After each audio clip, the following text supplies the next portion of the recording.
الله وبركاته. إن الحمد لله نحمده ونصلي على رسوله الكريم أما بعد أعوذ بالله من الشيطان الرجيم بسم الله الرحمن الرحيم. বাংলাদেশ জামাতে ইসলামী তারা চাচ্ছে কি?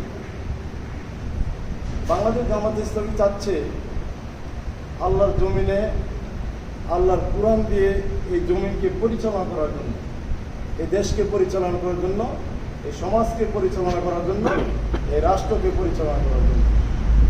প্রিয় ভাইয়ের আমার, আমরা এখানে যারা উপস্থিত হয়েছি তারা একটু মনোযোগ দিতে হবে। ওয়াইজা কুরিয়াল কুরআন ফাসতামিউলাহু ওয়া আনসিতু লাআল্লাকুম তুরহামুন। যেখানে কোরআনের আলোচনা কথা হয় সেখানে কান লাগিয়ে শোনো, তাহলে তোমাদের উপর রহমত নাজিল হবে। বলুন সুবহানাল্লাহ। আর যদি অমনোযোগী হও, কথাবার্তা বলো, তাহলে তোমাদের উপর লানত নাজিল হবে। আমরা কি লানত নিতে চাই? না। সেই ক্ষেত্রে বাংলাদেশ জামাত ইসলাম চাচ্ছে এই ব্যক্তি জীবন থেকে আন্তর্জাতিক জীবন পর্যন্ত আল্লাহ রাব্বুল আলামিন যে বিধান আমাদের উপরে নাজিল করেছেন, মুহাম্মদ সাল্লাল্লাহু আলাইহি সাল্লামের উপরে যে কোরআন নাজিল করেছেন, সেই কোরআন দিয়ে পরিচালনা করার জন্য। প্রিয় ভাইরা আমার, আমরা তো সকলেই জান্নাতে যেতে চাই। আমাদের একটাই মিশন, একটাই উদ্দেশ্য, আমরা জান্নাতে ছিলাম, আবার জান্নাতে যাব। আমাদের আদি পিতা কোথায় ছিল? জান্নাতে ছিল না? আমরা জান্নাত থেকে এসেছি, আবার আমাদের গন্তব্যস্থান জান্নাতে। আমরা যদি জান্নাতে যেতে চাই, তাহলে জান্নাতে যাওয়ার জন্য আমরা মাগরিবের নামাজ পড়েছি নাকি? টুপি রাখেছি, টুপি দিয়েছি, দাঁড়িয়ে রেখেছি, পাঞ্জাবি পরেছি। ইসলামের যে সমস্ত কাজগুলো আছে, এটা একমাত্র শুধু জান্নাতে যাওয়ার জন্য আমরা এই কাজগুলো করতেছি নাকি ভাই? যদি আমাদের জান্নাত নাই পাইতাম, এগুলো কষ্ট করে করার দরকার ছিল না। কিন্তু সেই কাজগুলা, এগুলো ইসলামের একটা অংশ। নামাজ পড়া, রোজা রাখা, হজ করা, যাকাত দেওয়া, এগুলো তো ইসলামের অংশ নাকি? এগুলো আল্লাহর বিধান। আল্লাহর বিধান যদি আমরা কিছু মানি আর কিছু না মানি, তাহলে কি আমাদের হবে? না। আল্লাহ পবিত্র কোরআন বলেছেন, আফাতুমিনুনাল বিবাদিল কিতাবি ওয়া তাকফুরুনাল বিবাদ। তোমরা আল্লাহর এই কোরআনকে তোমরা কিছু বিবাদ সৃষ্টি করবা, কিছু মানবা, কিছু মানবা না, তা কিন্তু হবে না। যদি কোরআনের একটা নকতা পর্যন্ত আমরা অস্বীকার করি বা না মানি বা অপছন্দ করি, আমি মানতে পারছি না, সেটা ব্যর্থতা আমার, আমি চেষ্টা করতেছি মানতে। কিন্তু এই কোরআনের বিপক্ষে আমার রায় দেওয়া, কোরআনের বিপক্ষে অবস্থান করা, যদি আমরা এরকম কোনো একটা নকতার বিরুদ্ধে অবস্থান করে থাকি মন থেকে, অন্তর থেকে, তাহলে আমাদের ঈমান চলে যাবে। আমরা রোজা ভঙ্গের কারণ জানি, নামাজ ভঙ্গের কারণ জানি, হজ ভঙ্গের কারণ জানি, কিন্তু ঈমান ভঙ্গের কারণ যে এগুলো আছে, এগুলো আমরা অনেকেই জানি না।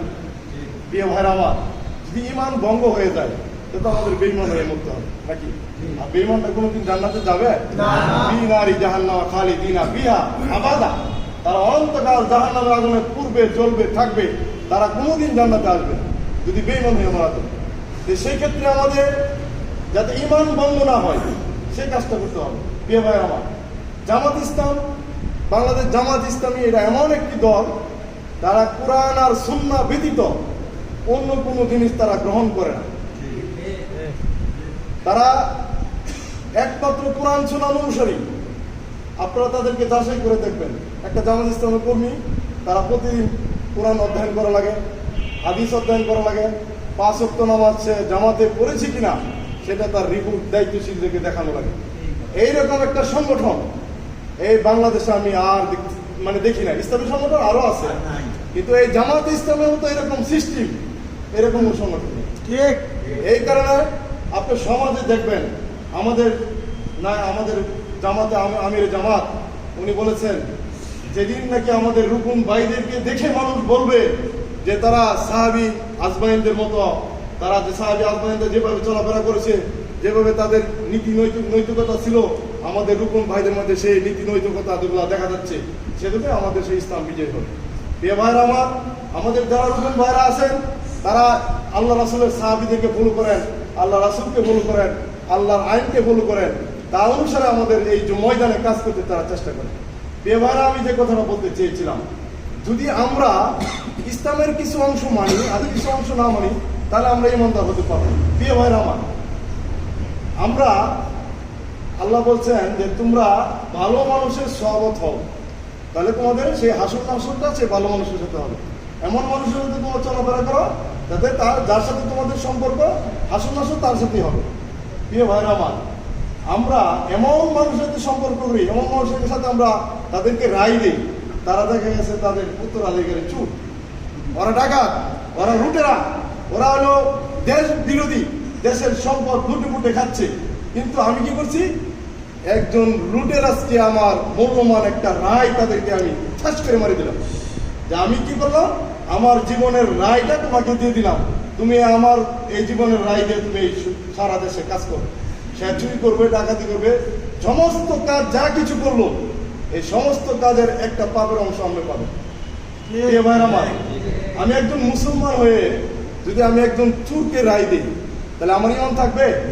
ডাকাতকে রায় দিয়ে ইমান থাকবে? একটা মানে লুটেরাজকে রায় দিয়ে ইমান থাকবে? প্রিয় ভাইরা আমার, আল্লাহ রাব্বুল আলামিন বলেছেন সূরা আল ইমরানের 85 নম্বর আয়াতে বলেছেন যে ওমাই ইবতাগি গায়রাল ইসলাম দীনান ফামাই উকবালা মিনহু ওয়া হুয়াল আখিরাতি মিনাল খাসিরিন। ইসলাম ব্যতীত অন্য কোন দল আল্লাহর কাছে গ্রহণীয় হবে না।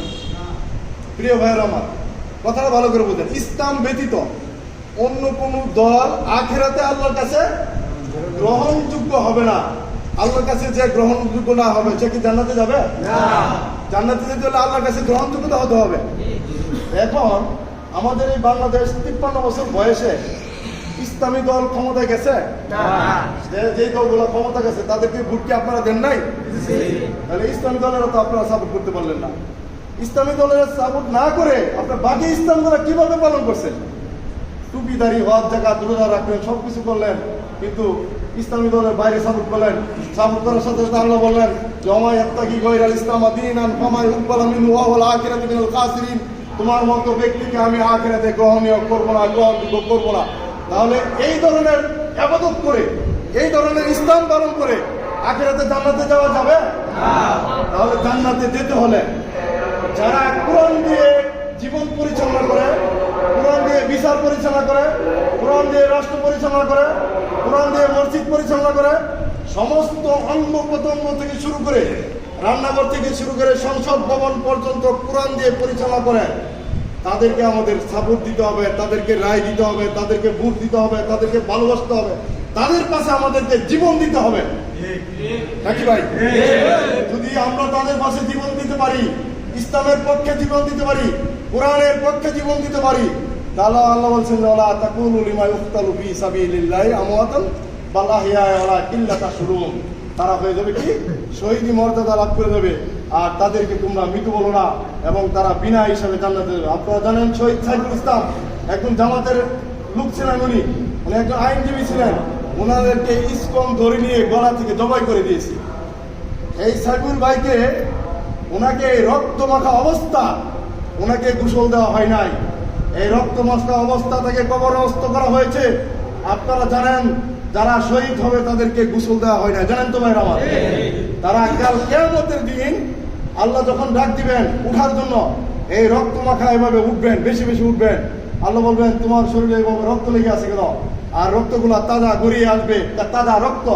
হ্যাঁ, সে বলবে যে আল্লাহ আপনার জমিনে আপনার দিনকে প্রতিষ্ঠা করার জন্য, এই আপনার এই কোরআনকে প্রতিষ্ঠা করার জন্য আমি আপনার জমিনে আমার দিন, আমার জীবনকে উৎসর্গ করে দিয়েছিলাম আপনার জন্য। আল্লাহ বলবে তোমার কি চাওয়া আছে? তুমি যে আমার জন্য শহীদ হয়েছো, তুমি কি চাও? সে শহীদ বলবে আল্লাহ আমি কিচ্ছু চাই না, আমাকে আবার জীবন দেন, এই দুনিয়া থেকে আপনার কোরআনকে বাস্তবায়ন করার জন্য, আপনার দিনকে বাস্তবায়ন করার জন্য আমি আমার আবার জীবনকে আমি আবার উৎসর্গ করে দিতে চাই। প্রিয় ভাইরা আমার, আমরা যেসব হাবিজাবি মৃত্যু আমাদের অনেকের হয়, এইসব মৃত্যু দিয়ে আমাদের অনেক কষ্ট হয়। আল্লাহ বলেছেন যে শহীদি মৃত্যু যারা তাদের হবে। আপনারা অনেক মৃত্যু দেখেছেন, মৃত্যু ব্যক্তিরা তাদের মৃত্যুর সময় চিল্লা, পানি খাইতে খাইতে গলা শুকিয়ে যা, অনেক ভয়ানক আওয়াজ করে। কিন্তু আল্লাহ বলেছেন যে শহীদি মৃত্যু যারা আছে, আল্লাহ রাসূল বলেছেন যারা শহীদি মৃত্যু হবে তাদের পিঁপড়া চিমটি দেওয়ার চেয়ে বেশি কষ্ট হবে না। আমি একটা উদাহরণ দিতে চাই। আপনার এই 5 আগস্টে যে আমাদের এই আন্দোলন হয়েছিল, সেই আন্দোলনে আমাদের একজন ভাই শহীদ হয়েছিলেন, তার নাম হলো আবু সাইদ। আপনারা চিনেন তো? উনি যখন ওনাকে গুলি করা হলো, ওনাকে একটা গুলি করার পরে আবার উনি বুক পেতে দিলেন, দেখছিলেন? প্রিয় ভাইয়েরা আমার, আপনাকে আমাকে যদি এখন একটা 12 লাখ দিয়ে একটা বাড়ি দেওয়া হয়, আপনি ওরে বাবা গো ওরে মা গো একটা দৌড় দিবেন, না একটু পাশে যাবেন, যাবেন না? যদি আপনার মনে শহীদি তামান্না থাকে, ইসলাম বিজয়ের তামান্না থাকে, আপনার বুকে যদি 1000 গুলিও আসে, আপনি এক চুল পরিমাণ পিছপা হবেন না এবং কোনো ব্যথা পাবেন না বলে সুবহানাল্লাহ। যেমন আবু সাঈদ একটা গুলি খাওয়ার পরে বারবার বুক পেতে দিয়েছিল, ওনার শরীরে কোনো গুলির যন্ত্রণা আছে নাই। আল্লাহ বলেছেন, রাসূল বলেছেন যে শহীদি মৃত্যু কোনোদিন পিঁপড়া কাটার যন্ত্রণা সে বেশি যন্ত্রণা হতে পারে না। প্রিয় ভাইরা আমার, আমরা শহীদি তামান্না আমরা করি, আমাদেরকে যারা আল্লাহ শহীদি মৃত্যু দান করেন সেই তামান্নাই করি। প্রিয় ভাইরা আমার, কথা দীর্ঘায়িত করবো না, সময় কতটুকু আছে বলে দিয়ে সেই তামান্নায় আমি করি। প্রিয় ভাইরা আমার, আমি আপনাদেরকে উদারত আহ্বান জানাই, আমরা যে যে দলে করেছি এ পর্যন্ত তাই করেছি, আল্লাহ কিন্তু আমাদের জন্য মানে মাফের দরজা, মানে গুনাহ মাফের দরজা আমাদের জন্য খোলা রেখে দিয়েছেন। ওনার কাছে মাফ চাইলে আমাদেরকে মাফ করে দিবেন। আজকে যদি আমরা তওবা করি, ইয়া আইয়ুহাল্লাযীনা আমানু তুবু ইলাল্লাহি তাওবাতুন নাসুহা, একনিষ্ঠভাবে তওবা করি যে আল্লাহ এই পর্যন্ত ইসলামের বিরুদ্ধে যাই রায় দিয়েছি, যাই কথা বলেছি, যাই লেখনী করেছি, যাই মিছিল করেছি, আজকে থেকে কোরআনের পক্ষে, রাসূলের পক্ষে, ইসলামের পক্ষে, তার বাইরে মৃত্যু পর্যন্ত আর কোনো অবস্থান আমরা গ্রহণ করবো না। আমরা রাজি আছি ভাই?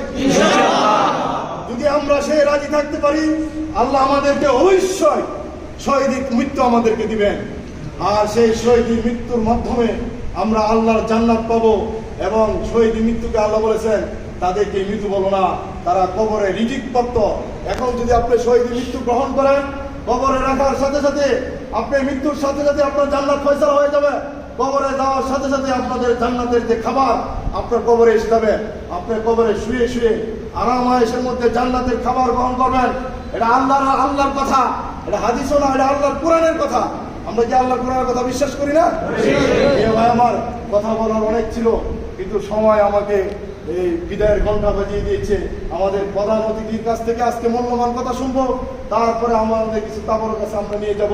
আমি এই কথা বলেই আল্লাহ যাতে আমাদের মৃত্যু পর্যন্ত ইসলামের উপরে অটল অবিচল রেখে আমাদেরকে আল্লাহ মৃত্যুবরণ করেন, সেই তৌফিক কামনা করে সকলের কাছে দোয়া চেয়ে আমার সংক্ষিপ্ত আলোচনা শেষ করছি। ওয়া আখিরি দাওয়ানা আলহামদুলিল্লাহি রাব্বিল আলামিন।